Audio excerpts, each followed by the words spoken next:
আসসালামু আলাইকুম।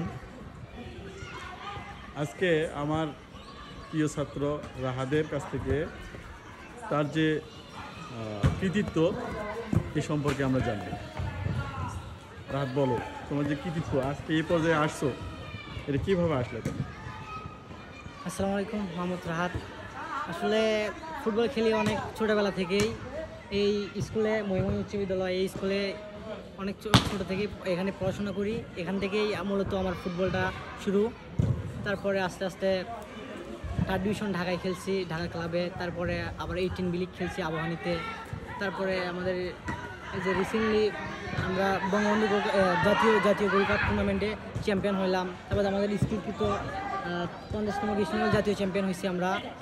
তারপর আর কি মানে ছোটো থেকে এখানে ফুটবল আসলে অনুশীলন, এখানে প্র্যাকটিস, এখানেই বড় হওয়া আর কি। এখান আচ্ছা রাহাত, তোমার ভবিষ্যতে তুমি কি হতে চাও আরও, সেটা সম্পর্কে আমরা জানতে চাই।